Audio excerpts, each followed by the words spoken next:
Halo teman-teman, kali ini kita akan bahas tentang teori pembentukan peraturan perundang-undangan.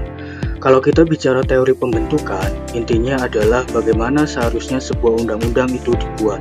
Bukan sekedar teknis menulis pasal, tapi juga soal landasan filosofis, sosiologis, dan juga yuridis yang harus melatar belakangnya.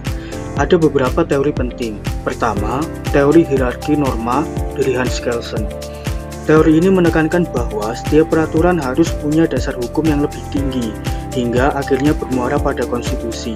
Misalnya, peraturan menteri harus sesuai dengan undang-undang, dan undang-undang harus sesuai dengan UUD 1945.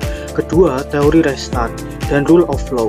Teori ini menekankan bahwa peraturan dibuat bukan semata-mata karena kehendak politik penguasa, tapi harus menjamin keadilan, kepastian hukum, dan perlindungan hak warga negara. Ketiga, ada teori responsiveness atau teori responsif. Menurut teori ini, undang-undang yang baik adalah yang lahir dari kebutuhan masyarakat. Jadi, pembentukannya harus mendengarkan aspirasi publik, bukan hanya kepentingan elit politik.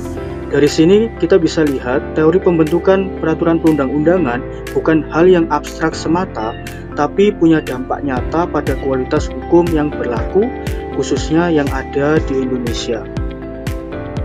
Sekarang, coba kita bahas bagaimana perkembangan teori pembentukan perundang-undangan.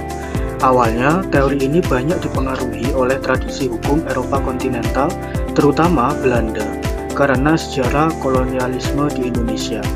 Konsep hierarki norma dan asas legalitas adalah warisan dari sana, karena memang Indonesia menerapkan hukum dari Belanda dengan asas konkordasi. Namun, setelah Indonesia merdeka, kebutuhan pembentukan hukum semakin kompleks. Kita tidak hanya berbicara soal kepastian hukum, tapi juga keadilan sosial dan juga kebermanfaatan bagi masyarakat secara luas.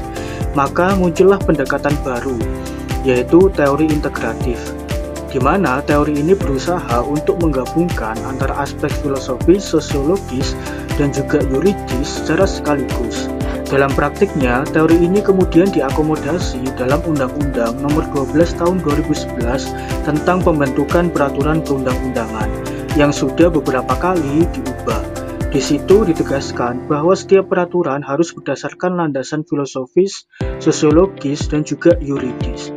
Artinya, teori pembentukan tidak hanya sebatas konsep akademis, tapi sudah menjadi pedoman hukum positif yang ada di Indonesia. Kalau kita tarik ke era sekarang, teori pembentukan perundang-undangan semakin menekankan pada partisipasi publik yang luas, keterbukaan, dan akuntabilitas. Masyarakat ikut memberi masukan, bahkan menguji peraturan melalui judicial review di Mahkamah Konstitusi. Jadi dapat disimpulkan teori pembentukan peraturan perundang-undangan berkembang dari yang sangat formal menjadi lebih responsif, demokratis, dan juga terintegratif satu dengan yang lainnya.